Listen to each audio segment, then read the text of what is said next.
بسم الله الرحمن الرحيم، الصلاة والسلام على رسول الله. أما بعد، نحن سكان شاطئ قندوز 17 شارع جبور جلول. احنا رانا هنا في معاناة، يعني معاناة صعيبة، رانا في عدة سنوات. الأقل فينا ربما عنده 5 سنوات راه يعاني. هذا الشاطئ راه في حالة انهيار، كاش ما نهار يطيع علينا ويطيع على رسال وليداتنا. كاين اللي راه هنا جد، كاين اللي راه هنا أب، عندنا أطفال صغار. زعما طالبنا السلطات وبعثنا لهم رسائل للسيد الوالي هذا الجديد، الله يجازيه خير، وما كاش اللي رد علينا. عندنا حتى اللي ريسي زعما باللي طالبنا باش يستقبلنا، يشوف يعين، يبعث السلطات المحليه، يبعث المختصين اللي يختصوا بهذه الامور غير باش يشوفوا ويعطينا. ربما احنا كما قال لك عندنا امل في هذا الوالي الجديد، لأن راسلنا من قبل شاف دايره، راسلنا الولات اللي قبله، ولكن لا حياة لمن تنادي. السلام عليكم. سيد الوالي، حنا هذه شحال مده حنا مغبونين. جاري قسما بالله بغا يطيح فوقي واحد النهار حتى عاوض بالسيمه، ولادنا يرقدوا معانا مغبونين. كاين في 2023 عاد نجيبوا القرعه تاع الغاز باللوطو نكروها ونجيبوها كاش.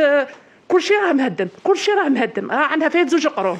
شوف كاع ديال الحاله، ها شوف، ما تامنش شكون يعيش كيما هكا.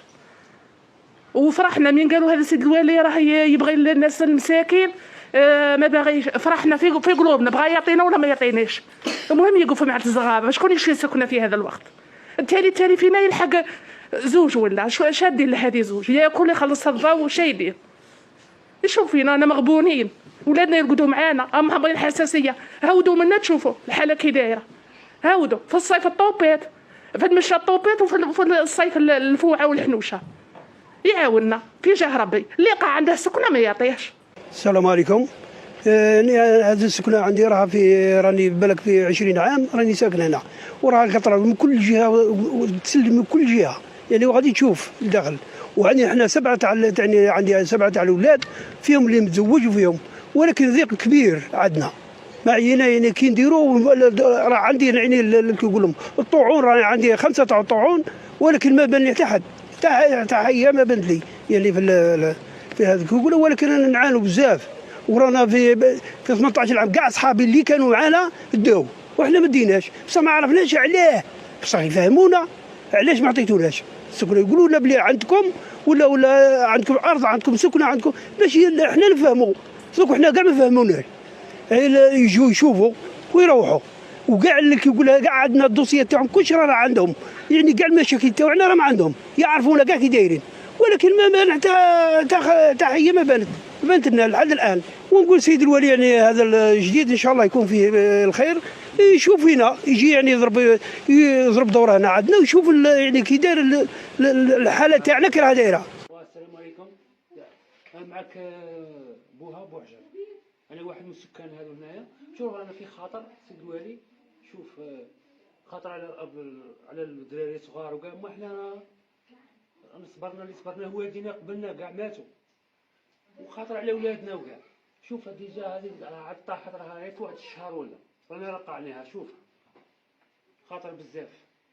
السلام عليكم سيد الوالي. احنا رانا نسكنوا هنا من الاستقلال، جداتي كانت هنا وخوالي وحنايا لحد هذا الساعه، ومن كثرة اللي كانوا زعما كرهوا كلش داروا سكاني بالدراهم. اللي عنده سلك روحه بدراهمه، واللي ما عندهش رانا قاعدين هنايا نسوفروا.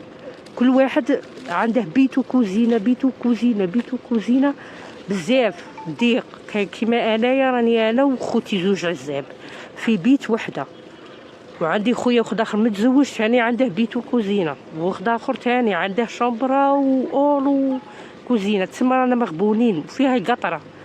كو جات ام شويه زعما معاوضه، هذه راه عندها قريب 2 قرون، من 1860 ولا 50. رساله للوالي، قلت له السلام عليكم سيد الوالي، زعما لا بغيت دير لنا حل، راه تجي اللجنه دائما وابدا، تجي اللجنه كيما تجي تروح، تعاود تولي تعاود تجي. مات جداتي، ماتت تما، خوالي رحلوا، وحنايا رانا قاعدين هنا رانا مغبونين بزاف. العازب اللي صغير راه عنده 40 بزاف، وانا معايا 2 عزاب، واحد عنده 40 واحد عنده 45 وانا راه عندي 48 عام. رانا في شومبر بزاف، ماشي احنا كاع هادو اللي معانا راهم مغبونين كاع عندهم شومبر عندهم الباز وعندهم عذاب. ماذا بك دير لنا حل. السلام عليكم ورحمة الله تعالى وبركاته. إن الحمد لله نحمده ونستعين به. نحن في بلد مستقل والحمد لله، ولكن ما دام فيه بنايات هشة والناس تعاني تسمى ماناش مستقلين 100%. وإن شاء الله نطلبوا هاد الناس اللي راهم مكلفين، لأن المسؤولية تكليف ليس بتشريف، ولكن الأمر هذا طول.